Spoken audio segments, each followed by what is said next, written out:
As much as we want Russia's unprovoked invasion of Ukraine to end as soon as possible, this ongoing war remains a tremendous opportunity for American defense contractors to know what they're doing. That includes smaller players like AeroVironment, which specializes in drones, including loitering missile systems. We'll get into that in a second. Think kamikaze drones that fly around, search for target, and blow themselves up to take it out. The lethal drones in that case.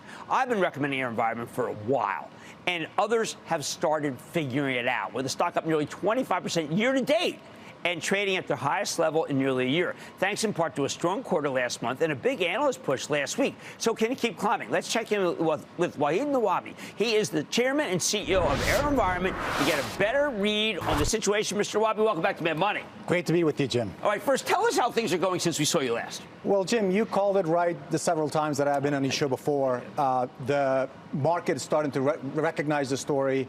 Our backlog is at record level. We've broken a record backlog that we had before. 7 of our different drones and products are in use in Ukraine. Wow. Switchblade 300, Switchblade 600, Puma AE, Puma LE, or ground robots for clearing land when they take over the space land that the Russians are leaving behind.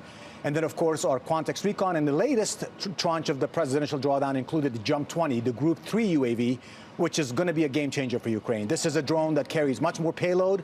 It's fueled, and it flies for 14-plus hours, and it could go a lot more distances. And it's also a hybrid VTOL, which means it doesn't require a runway.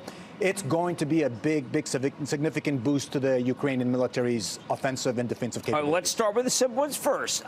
When you were on last, I was saying that as much as I like Lockheed, that the Javelin seemed like an inefficient and also, I think, to somewhat disconcerting way for soldiers to be able to attack tanks. They seemed almost like bazookas in World War II.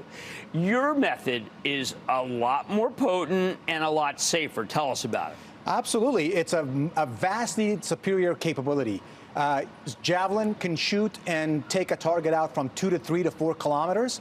Switchblade 600 has the same warhead as Javelin, but it can take a target out from 30, 40, 50, up to 90 kilometers away. You could fly for almost an hour, and you could do that on day and night without actually identifying the target to begin with. So Javelin is a far inferior capability when it comes to this type of a conflict, but it has its own position in the market. Right. There are certain missions that Javelin's good for, and there's a lot of missions that Switchblade 600 and 300 could do much, much better. But should a Russian mechanized column going into Ukraine fear what AeroVironment has? I would tell you that if Ukraine had 1,000 or 2,000 more Switchblades, the outcome and the position of the Ukrainian would be far better and superior than it is today. All right, let's talk about a drone. Can it be linked to powerful howitzers that can then destroy whole columns of invading Russian soldiers? Absolutely, and that's precisely what the Ukrainians are doing today. They're using our Puma AEs and Puma LEs to find targets with an intelligence, surveillance, reconnaissance UAV, the drone, which is the Pumas. And once they find the target, they're telling the howitzer operators where to fire and even sweetening the target.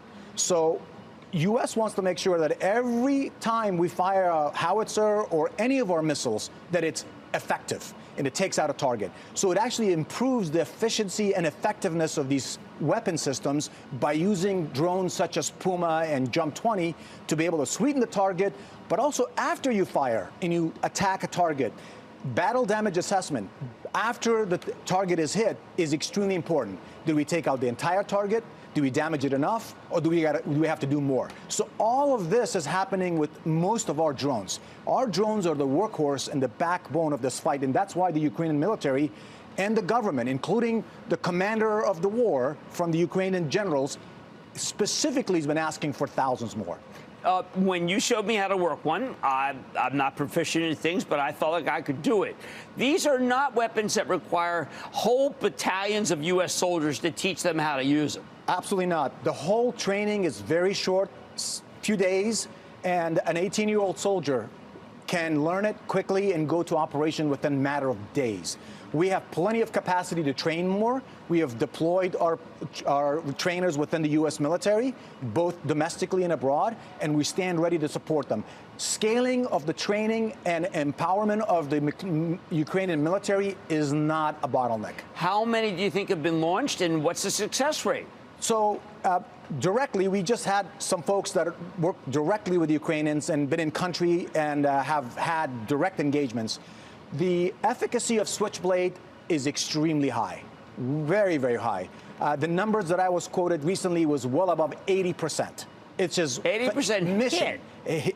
Over 80% effectiveness of the entire missions for the Ukraine today, according to Ukrainians leaders themselves. This is directly coming from them.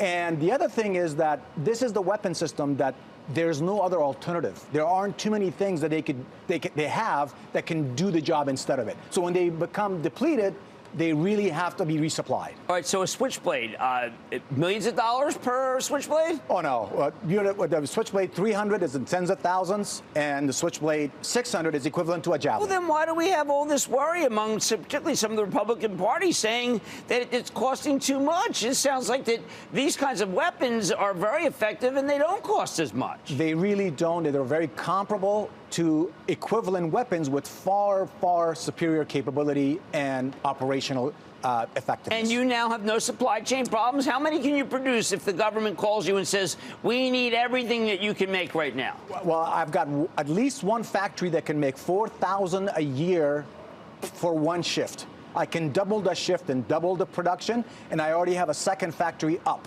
And so I do not have a capacity bottleneck for making the Switchblades. However, the warhead is not made by us, and it's the same warhead as Javelin. So that has some constraints. However, there's plenty of it, and the U.S. government can decide to take some from Javelins and provide it to Switchblades, and they have done that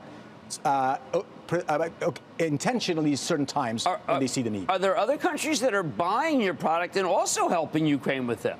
Absolutely. So, as you know, U.S. government has given us approval to export this to several countries, right? Up to 20-plus countries. 4 of them have already publicly gone that are getting them or in the process of getting them, including Lithuania, UK, obviously Ukraine, and then, of course, France. There are several other countries who need these, and I believe that in the next several years, the demand for this product and the popularity of this capability is going to continue to grow and be more robust. Well, I am so glad. I was very concerned and very upset when you were on last. I could not believe that the United States was not not trying to stop the Russians with your weapons, the safest and the most effective. I am glad to see the United States has woken up to what AeroVironment does.